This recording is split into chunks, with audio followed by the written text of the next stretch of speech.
राजकारणात दर मिनिटाला काहीतरी नवं घडतंय. बातमी कुणीही दे, पण खरी अपडेट मिळते फक्त राजकीय लाईव्हवर. आणि त्याच्यामुळे अनेक या युतीच्या सगळ्या अख्ख्या प्रोसेसमध्ये अनेक लोकांना तिकीटं दिली गेली, अनेक लोकांना तिकीटं नाही देता आली, अनेक जण नाराज झाले, जे जवळचे होते, सहकारी होते. काही जणांना वाटलं दुसऱ्या पक्षात जावं, काही नाराज झाले, काही रागावले, काही गोष्टी झाल्या, होतात. त्याला काय, आमच्या पण हातात काही गोष्टी नसतात. पण त्यांना दुखवणं हा काही आमचा हेतू नव्हता. पण तरी मी त्या सर्वांची, जर दुःखी झाले असतील, नाराज झाले असतील, त्या सर्वांची मी दिलगिरी व्यक्त करतो.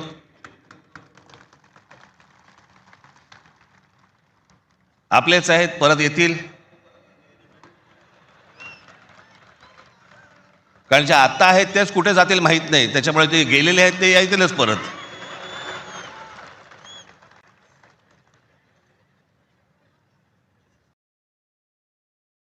त्याच्यामुळे ह्या सगळ्या गोष्टींमध्ये मी त्यांना समजू शकतो. मुळात मी आणि उद्धव, आम्ही दोघेजण एकत्र येण्याचं सगळ्यात महत्त्वाचं कारण म्हणजे या मुंबईवरती आलेलं संकट. मी गेले अनेक वर्ष या सगळ्या विषयांमध्ये बोलत आलो. गेले अनेक वर्ष मी माझ्या भाषणांमधनं हे सगळे मुद्दे मांडत आलो की कशा प्रकारचा डाव रचला जातोय. आणि मग मध्यंतरी या राज्य सरकारने हिंदी सक्तीचा विषय आणला.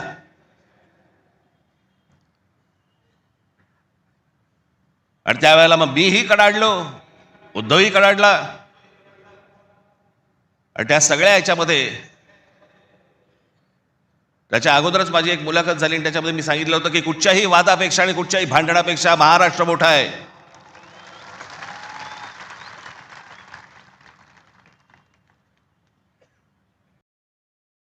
आणि मग तिकडनं ह्या सगळ्या गोष्टींची सुरुवात झाली.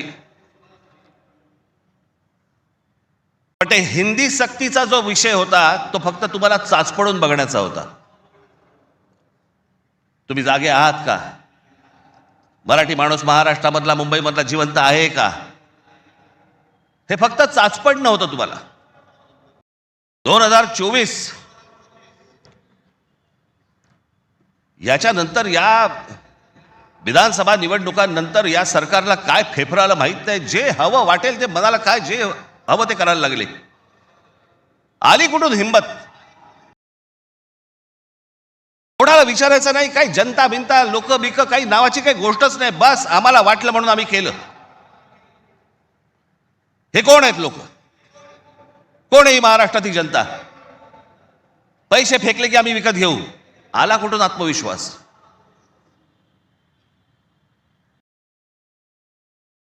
इतकी वर्ष मी आता राजकारण बघतोय. काँग्रेसची लोक सत्तेवरती होती, अनेक लोक सत्तेवरती होते, परंतु ते लोकांना घाबरून असायचे, जनतेला घाबरून असायचे.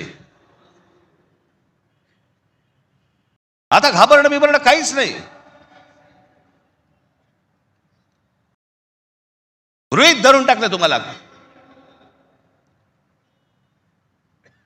कुठून येतात मतं ह्यांच्याकडे, कशी येतात, काय येतात, याचा लढा तर बाकीच्या ठिकाणी सगळ्या ठिकाणी सुरूच आहे.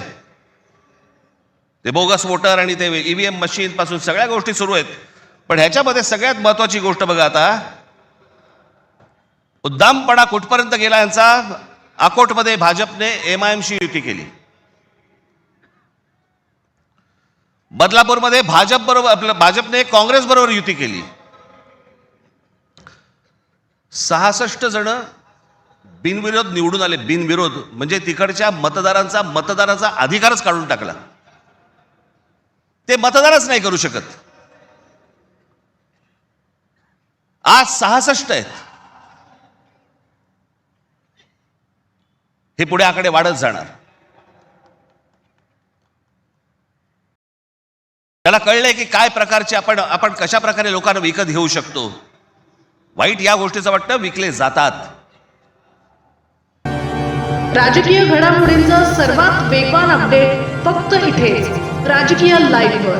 आमच्या YouTube चॅनलला लाईक, शेअर, सबस्क्राईब करा आणि रहा राजकारणाच्या रणभूमीवरील थेट नजरेत.